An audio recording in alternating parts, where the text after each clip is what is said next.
Assalamualaikum dan salam sejahtera. Ini pantau agenda reformasi dan kita berikan tumpuan kepada pilihan raya Presiden yang akan bermula secara rasmi untuk hari pengundiannya pada 5 November waktu Amerika Syarikat. Meskipun sebelum ini pengundian awal sudah pun bermula, tetapi bermulanya 5 November kita mengira detik turun kepada kiraan undi dan penentuan kepada siapakah yang akan memenangi pilihan raya kali ini, yang bakal menyaksikan calon Republican Donald Trump dan calon daripada Demokrat Kamala Harris masing-masing meramalkan kemenangan ketika mereka berkempen di seluruh Pennsylvania pada Isnin, hari terakhir kempen sengit pada dalam pilihan raya Presiden Amerika Syarikat.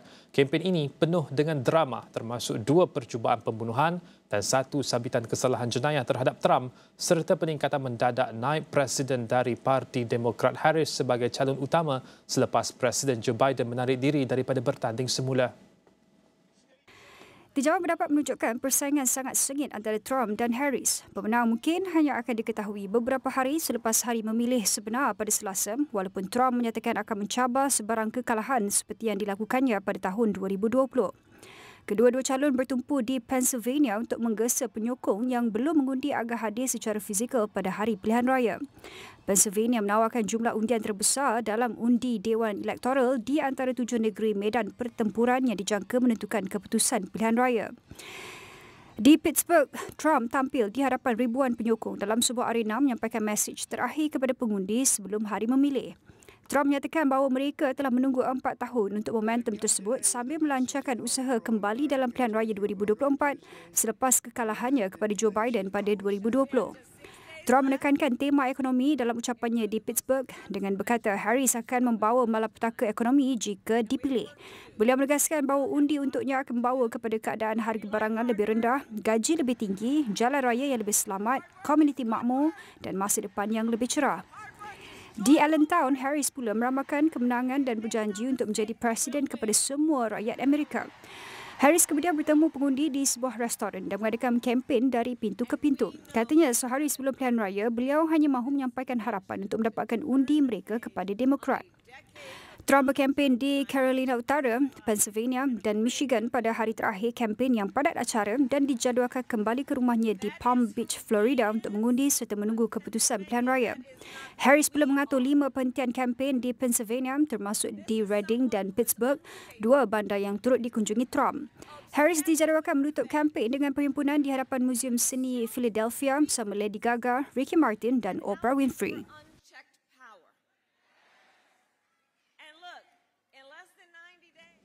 Baik, untuk kita menjengah lebih lanjut berkenaan dengan impak pilihan raya Presiden kali ini kepada apa yang akan berlaku di peringkat antarabangsa khususnya Malaysia, kita bersama dengan Timbalan Ketua Strategi Ibu Pejabat Asia UNSDSN Universiti Sunway, Profesor Wong Chin Huat di talian ketika ini. Profesor, mungkin kita boleh mulakan dahulu untuk memberikan penjelasan berkenaan dengan mengapa pilihan raya Amerika Syarikat ini penting untuk diberikan perhatian oleh rakyat Malaysia sebelum kita menjengah lebih lanjut berkenaan dengan pilihan raya kali ini dan pelbagai aspek yang lain. Mengapa ia penting untuk rakyat Malaysia? Pilihan raya yang berlaku jauh nun di Amerika Syarikat ini, Prof. Salam sejahtera, Saudara Irfan. Terima kasih kerana mengundang saya. Pilihan raya Presiden Amerika Syarikat ini sememangnya penting, bukan sahaja seperti biasa Amerika adalah sebuah negara yang paling kuat di bumi dan apa berlaku dalam politik mempunyai impak kepada negara lain. Tetapi kerana kali ini ia akan menentukan sama ada yang menang itu adalah Donald Trump. Kerana kalau Donald Trump melambangkan gaya kepimpinan yang suka diramal, yang mementingkan kepentingan Amerika, seperti mana slogan beliau, Make America Great Again, dan yang kita tahu adalah dia akan melaksanakan lebih banyak dasar perlindungan, protectionism, lebih isolationist, maksudnya memisahkan Amerika daripada kerjasama antarabangsa kecuali ia menguntungkan mereka dalam Amerika dalam jangka pendek, dan beliau juga tidak percaya tentang pemanasan sejagat. Jadi ada banyak impak kepada dunia termasuk kita yang menghadapi persaingan sengit antara Amerika dan China dengan impak secara terus di Laut Cina Selatan, di Kepulauan Spratly, milikkan kita sebahagiannya. Uh, Sedikit sebelum kita beralih kepada persoalan berikutnya, Prof, berkenaan dengan impak pilihan raya ini kepada Malaysia, adakah pola pemilihan di Amerika yang mungkin secara umumnya akan beralih kepada sebelah kanan, sayap kanan, konservatism, itu akan memberi kesan juga dalam pilihan raya kali ini? Kerana saya nak cuba kaitkan dengan pilihan raya yang akan berlaku juga dalam negara kita, termasuklah pilihan raya Sabah tak lama lagi. Soal the rise of conservatism, adakah itu satu fenomena global yang turut juga berlaku dalam negara kita, Prof? Sebenarnya apa yang kita lihat di Amerika ini bukan kebangkitan puak kanan, tetapi adalah kebangkitan populisme. Populisme itu adalah satu ideologi ataupun pandangan politik yang tidak percaya pada institusi, merasakan bahawa elit politik telah membelakangi rakyat, maka mereka lebih suka menyokong pemimpin yang dilihat sebagai seseorang yang lebih impulsif, lebih berani menentang establishment, sanggup mengoyangkan status quo. Jadi apa yang kita lihat di sini adalah yang bukan daripada persaingan kiri dan kanan seperti dahulu.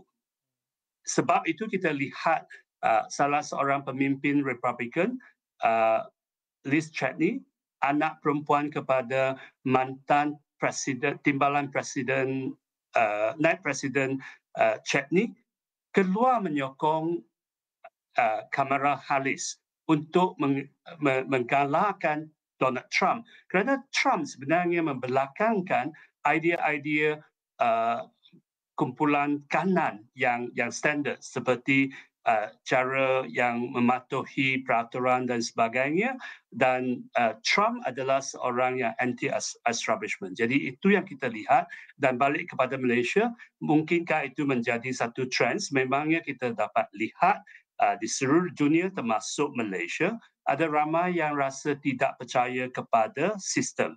Ini adalah sebahagian daripada kesan COVID-19.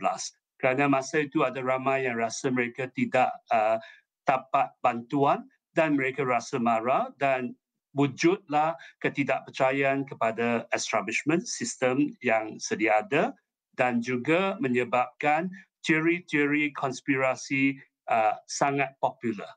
Ramai yang suka percaya bahawa kita berada dalam keadaan sekarang kerana ada pihak-pihak yang jahat, yang membelakangkan rakyat, yang menyusahkan rakyat untuk kepentingan mereka. Sebabpun tuduhan-tuduhan ini tidak ada bukti yang kukuh. Populism, anti-establishment, melihat kepada dua faktor ini, adakah maksud kenyataan Prof itu bahawa ini bukan lagi persaingan kiri dan kanan secara total? Ini adalah soal rakyat memilih siapakah yang mampu menawarkan solusi yang tidak terikat dengan kaedah lama, solusi baharu yang anti-establishment, dan juga solusi-solusi yang popular yang dekat dengan rakyat. Adakah itu yang dimaksudkan oleh Prof dalam persaingan kali ini dan juga kempen-kempen yang ditunjukkan oleh calon kedua parti? Ya, apa yang kita lihat memang berlainan daripada persaingan kiri kanan yang konvensional. Jadi daripada mengikut pembuatan keputusan yang standard, yang bergantung kepada fakta, logik dan sebagainya, kita dapat politik yang lebih cuba menawan hati rakyat dengan mencadangkan bahawa masalah itu adalah kerana pembelotan elit. Apa yang kita perlu adalah keberanian untuk mencabar ini, dan kita mencari musuh sama ada dalam dan luar negeri. Ini bukan saja di Amerika tetapi di Germany.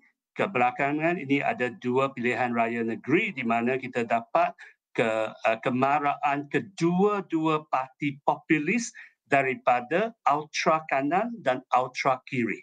Mereka menolak pasangan politik yang standard, tetapi mereka menaikkan sentimen seperti di Amerika dan juga di Eropah adalah sentimen anti-imigran, anti-pendatang, anti-Muslim. Oleh demikian, Prof, bila sebut tentang soal populisme, saya masih teringat lagi 12 tahun yang lalu ketika Trump menyertai pilihan raya presiden untuk kali yang pertama, The Economist mengeluarkan artikel yang agak panjang, bahkan juga dikeluarkan konten di YouTube menerangkan berkenaan dengan the rise of populism. Tetapi dalam konteks pembincangan kita kali ini, bila sebut tentang soal populisme itu dan berdasarkan kepada perbincangan kita, adakah itu perkara yang baik, Prof? Walaupun ya seperti mana Prof nyatakan tadi, membangkitkan kebencian terhadap kumpulan-kumpulan tertentu dan juga minoriti, tetapi sekiranya populisme itu melahirkan solusi yang baharu, yang bukannya business as usual, bukannya copy-paste solusi-solusi oleh kepimpinan-kepimpinan lama, sebab ada solusi yang baharu, bukankah itu baik untuk demokrasi, Prof? Ya, saya rasa kembali kepada isu ini adalah bagaimana kita tahu solusi itu adalah perkara baik. Seperti kalau kita lihat kembali pada Trump, satu perkara yang sangat disukai oleh penyokongnya adalah cara beliau mengendali COVID-19. Beliau tak percaya tentang segala lockdown dan sebagainya dan mereka rasa lockdown ini adalah konspirasi kumpulan elit untuk mengawal rakyat, untuk menjahanamkan rakyat demi kepentingan mereka. Vaksin adalah membahayakan rakyat dan sebagainya. Saya rasa solusi yang konvensional tidak sempurna sememangnya. Misalnya tiada vaksin yang berkesan 100%, tiada vaksin yang tidak ada sebarang kesan sampingan. Tetapi bayangkan kalau kita tak ada vaksin, apa yang berlaku? Dan Amerika adalah negara yang paling tinggi peratusan kematian semasa COVID-19. Sementara dia adalah antara negara yang paling kaya, paling berkuasa di bumi. Apa sebabnya? Sebabnya adalah kerajaan di bawah Trump. Dia tidak percayakan sains, dia tidak percayakan pembuatan keputusan yang rasional. Apa yang menarik hati adalah ramai rasakan kalau keadaan itu tidak menyenangkan saya, ini pasti adalah kerana ada kuasa-kuasa jahat seperti deep state yang cuba mengkorbankan kebajikan rakyat untuk kepentingan mereka. Tetapi dunia jauh lebih kompleks daripada itu. Itu sebabnya kita perlukan pembuatan polisi yang rasional. Penyelesaian itu tak semestinya boleh dicari dengan senang, tetapi kita tidak boleh berputus asa. Akan tetapi, pemimpin populis akan memberikan kita bayangan bahawa semuanya senang saja. Asalkan kita dapat orang yang pemimpin yang baik, yang berani, yang tidak terikat dengan establishment, maka kita akan dapat dapat penyelesaian yang cepat dan bagus. Itu malangnya tidak benar. Prof, kita akan berehat seketika kembali selepas ini untuk kita bawa perbincangan kita ini untuk melihat kesan pilihan raya dalam konteks antarabangsa. Di antara dua sosok yang bakal dipilih oleh rakyat Amerika Syarikat dan bagaimanakah ia akan membentuk masa depan agenda-agenda global. Kupasan selepas ini, kita berehat seketika.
Baik, pantau agenda reformasi masih lagi memberikan tumpuan kepada pilihan raya Presiden Amerika Syarikat yang akan berlangsung pada 5 November ini dan kita nantikan keputusan siapakah yang akan menduduki White House dan kita bersama dengan Timbalan Ketua Strategi Ibu Pejabat Asia UNS DSN Universiti Sunway Profesor Wong Chin Huat dalam talian ketika ini.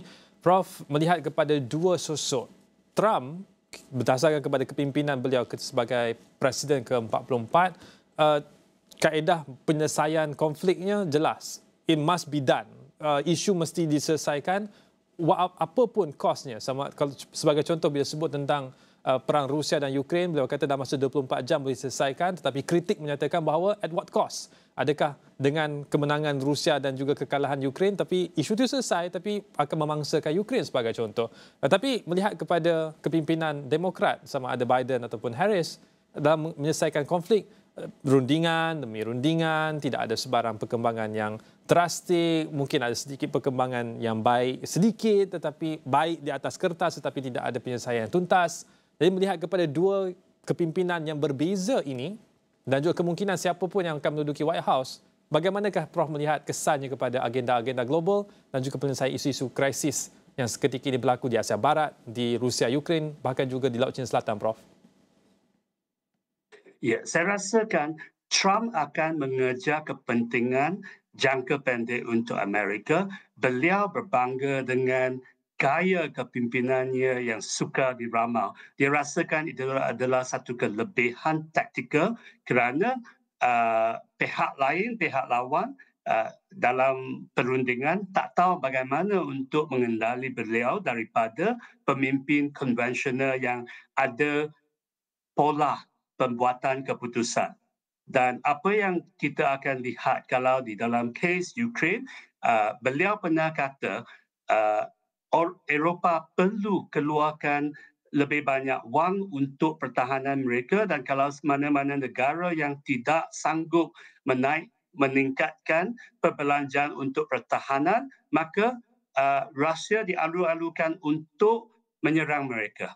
Ini sebenarnya akan membawa bencana kepada jiran-jiran Rusia kerana banyak negara jiran itu dahulu pernah jadi jajahan kepada Rusia.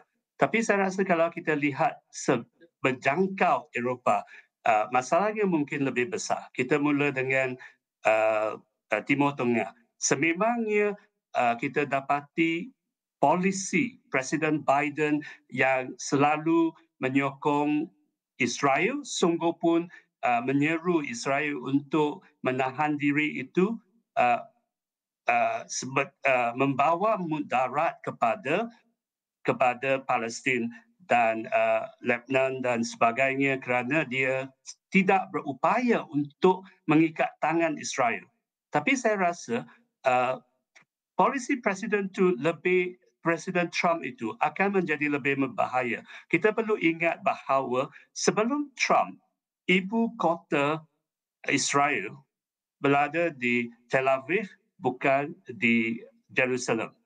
Tapi dia dipindah ke Jerusalem kerana ini dibenarkan oleh Trump.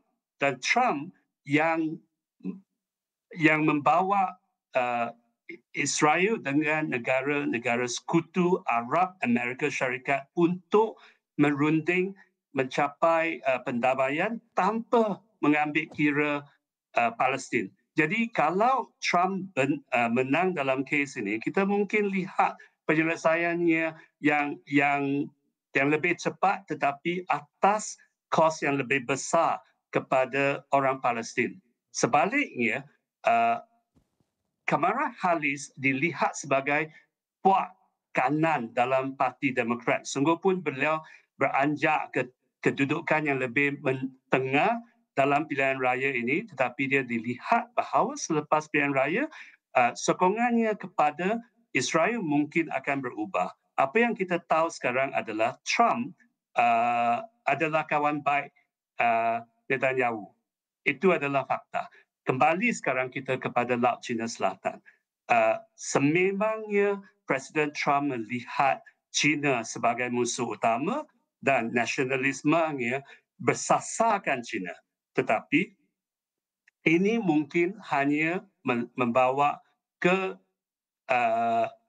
cabaran kepada China dalam jangka masa yang sangat pendek. Kenapa? Kerana Trump sentiasa rasakan isu geopolitik itu adalah seperti perniagaan di dalam pasar boleh tawar-menawar. Sebagai contoh,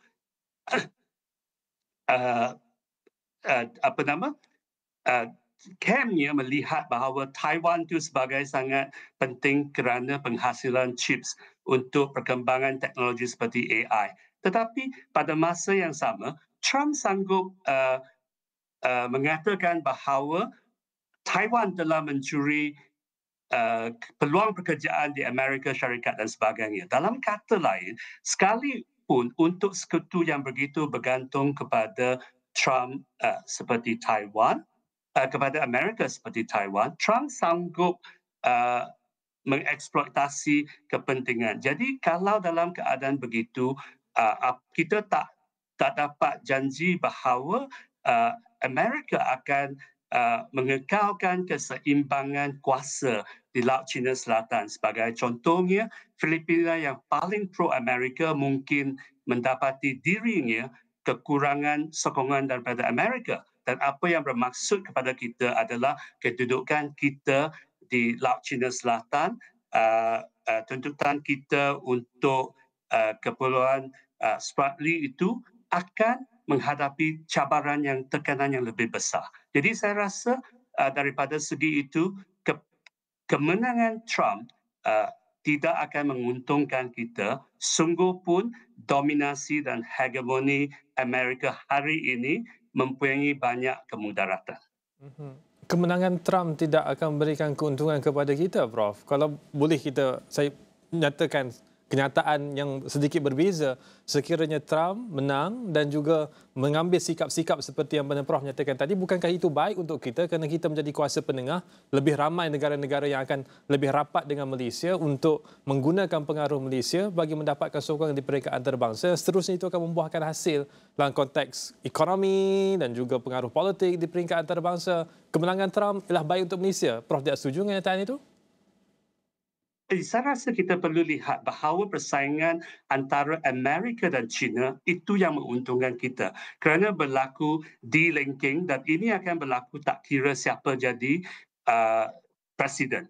Kerana itu adalah satu trend besar. Dan selagi kedua-dua pihak ini bersaing, sungguh pun sengit tetapi dalam keadaan yang terkawal, ia menguntungkan kita. Apa yang saya tadi katakan kita akan rugi adalah kalau kita lihat di Laut Cina Selatan, sekiranya Trump sanggup membuat tawaran dengan China, dalam kata lain, kalau China sanggup memuaskan kehendak Trump boleh membelakangkan sekutunya seperti Filipina, maka dalam ASEAN kita akan mendapati ketidakseimbangan antara kuasa besar dan kita sebagai sebuah negara yang terlibat dalam tuntutan wilayah yang bertindih dengan China, dengan Vietnam dan sebagainya, kita akan menghadapi tekanan yang lebih besar. Sudah pun berlaku beberapa bulan yang lepas, kerajaan China memberikan notis diplomat kepada kita bahawa kita perlu hentikan aktiviti penggalian minyak di persiaran Sarawak. Saya rasa itu sesuatu yang harus kita bimbangkan. Tak kira siapa menang, kita tetap untung daripada persaingan China dan Amerika yang terkawal. Tetapi kalau Trump menang, keseimbangan antara kuasa di Laut Cina Selatan itu mungkin tergugat dan kita akan hadapi tekanan yang lebih besar. Adakah negara China akan memberikan kita lebih banyak penghormatan, lebih banyak pengiktirafan kepentingan kita semata-mata kita mengambil pendirian yang lebih pro-China secara relatifnya di antara negara-negara ASEAN. Baik, terima kasih Profesor Wang Chin Huat, merupakan Timbalan Ketua Strategi Ibu Pejabat Asia UNSDSN Universiti Sunway atas pemerhatian terhadap apa yang akan berlaku dalam pilihan raya kali ini yang akan bermula pada 5 November untuk pemilihan Presiden Amerika Syarikat. Terima kasih sekali lagi Profesor berkongsi pandangan ketika peti undi akan dibuka tidak lama lagi bagi rakyat Amerika bagi mengundi, dan kita cuba untuk memahami bagaimanakah kesan pilihan raya di negara Uncle Sam kepada Malaysia dan juga rantau Asia Tenggara dan Timur secara lebih luas. Itu sahaja kupasan untuk waktu ini. Saya Irfan Faruqi. Salam hormat.